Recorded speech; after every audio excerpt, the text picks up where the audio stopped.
আমাদের যে ৩৬শে জুলাই, সেই জুলাইয়ের যে আমাদের জুলাই বিপ্লব অথবা জুলাই গণ অভ্যুত্থান, সেই গণ অভ্যুত্থানের আমাদের যে ২,০০০ শহীদ এবং প্রায় ৫০,০০০ ভাইদেরকেও পঙ্গুত্ব বরণ করেছে সেই খুনি হাসিনা এবং আওয়ামী লীগের ফেতাত্তারা। সেই জুলাইয়ের যে আকাঙ্ক্ষা, সেই অনুসারে এই গণহত্যাকারী দল বাংলাদেশ আওয়ামী লীগকে এবং তাদের যে অঙ্গ সংগঠনগুলো আছে তাদেরকে নিষিদ্ধ করা সহ ৩ দফা দাবিতে আজকে মূলত আমরা এখানে অবস্থান করেছি।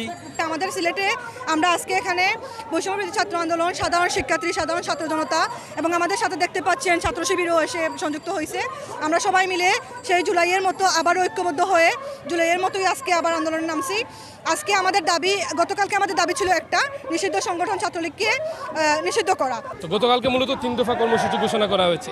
তো এর প্রেক্ষিতে সিলেটে জুলাই ঐক্য, এই সংগঠনটি ৩৫টি সংগঠন নিয়ে আপনারা জানেন যে জুলাই ঐক্য গঠিত হয়েছিল, তাদের আহ্বানে মূলত আজকের এই গণজমায়েত এবং অবস্থান কর্মসূচিটা। তো ইসলামী ছাত্র শিবির সিলেট মহানগর শাখা তাদের জনশক্তিকে নিয়ে এই কর্মসূচিতে একাত্মতা পোষণ করে আজকে আমরা উপস্থিত হয়েছি। তো আজকে আমরা 3টা দাবি নিয়ে মাঠে আসছি। সন্ত্রাসী সংগঠন আওয়ামী লীগকে নিষিদ্ধ করা প্রথম দাবি। দ্বিতীয় দাবি হচ্ছে ইন্টারন্যাশনাল ট্রাইব্যুনাল বিচারের আওতাধীন এনে খুনি ফ্যাসিস্টদের যাতে শাস্তির আওতাধীন নিয়ে আসা হয়। এবং তৃতীয়টি হচ্ছে আমাদের জুলাইয়ের যে ঘোষণাপত্র আছে ওইটি আমাদের শিক্ষার্থীদের কাছে উপস্থাপন করা।